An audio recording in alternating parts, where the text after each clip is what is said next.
मुंबईतल्या कबूतरखान्यांसंदर्भात मुंबई उच्च न्यायालयाने दिलेल्या निर्णयात हस्तक्षेप करण्यास सर्वोच्च न्यायालयाने नकार दिलाय।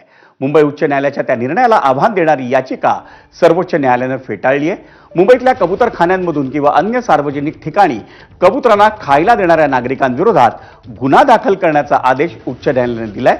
उच्च न्यायालयाच्या त्या निर्णयाविरोधात ही याचिका दाखल करण्यात आली होती, पण त्यात हस्तक्षेप करण्यास सर्वोच्च न्यायालयाने नकार दिलाय। तसंच उच्च न्यायालयाच्या निर्देशात दुरुस्ती हवी असल्यास उच्च न्यायालयाकडे जा असा आदेश सर्वोच्च न्यायालयाने दिला।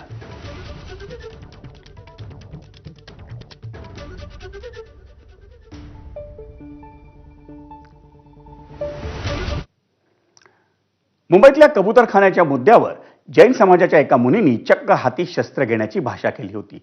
गरज पडल्यास आम्ही शस्त्र हाती घेऊ असं वक्तव्य जैन मुनी निलेशचंद्र विजय यांनी कबूतरखान्याच्या मुद्द्यावर बोलताना केलं आणि थेट राज्य सरकारलाच आव्हान दिलं।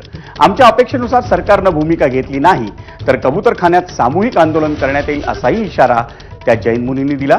दरम्यान जैन मुनींच्या शस्त्र हाती घेण्याच्या वक्तव्यावर मुंबई उपनगरचे सहपालकमंत्री मंगलप्रभात लोढा यांनी प्रतिक्रिया दिली आहे। आपण मुनींच्या वक्तव्याशी सहमत नसल्याचा मुद्दा त्यांनी मांडला।